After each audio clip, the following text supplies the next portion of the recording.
வருக. இது neutral health.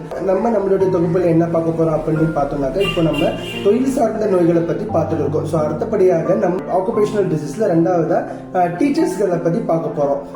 ஏன் அப்படி பார்த்தோம் அப்படின்னாக்க, ஒரு ஸ்டூடெண்ட்ஸ் அவனுடைய வாழ்க்கையில அவர் ஒரு இடத்துக்கு வரா அப்படின்னாக்கா கண்டிப்பா வந்து குருவோட ஹெல்ப் வேணும். ஸோ அவங்க கண்டிப்பா இந்த டீச்சர்ஸ் ரைட் ஃப்ரம் எல்கேஜில இருந்து அவங்க காலேஜ் முடிக்கிற வரைக்குமே யாரெல்லாம் கற்றுக் கொடுக்குறாங்களோ அவங்க எல்லாம் அவங்களுக்கு டீச்சர்ஸா இருக்காங்க.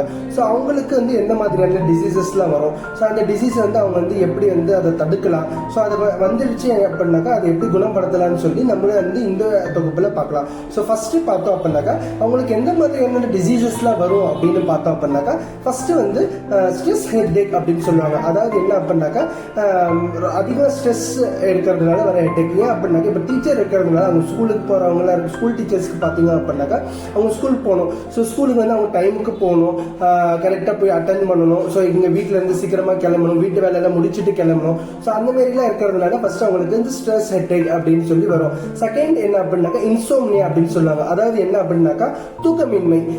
அவங்களுக்கு தூக்கமின்மை, அது ஸ்ட்ரெஸ் அதிகமாக எடுக்கிறதுனால தூக்கமின்மையும் வராது, தூக்கமும் சரியா வராது.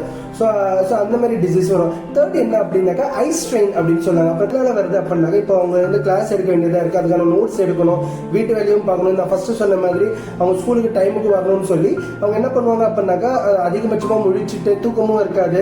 ஸோ அதிகமாக நோட்ஸ் எடுத்துருப்பாங்க. ஸோ அதனால என்ன ஆகும் அப்படின்னாக்கா அவங்களுக்கு ஐ ஸ்ட்ரெயின்ஸ் வந்துடும். இதோட தொடர்ச்சியாக இன்னும் என்னென்ன மாதிரியான டிசீசஸ்க்குலாம் டீச்சர்ஸ்க்கு வரும். ஸோ அதை நம்ம எப்படி தடுக்கலாம், அதை எப்படி கையாளலாம்னு சொல்லி நம்ம அடுத்த வீடியோல பார்க்கலாம். நன்றி.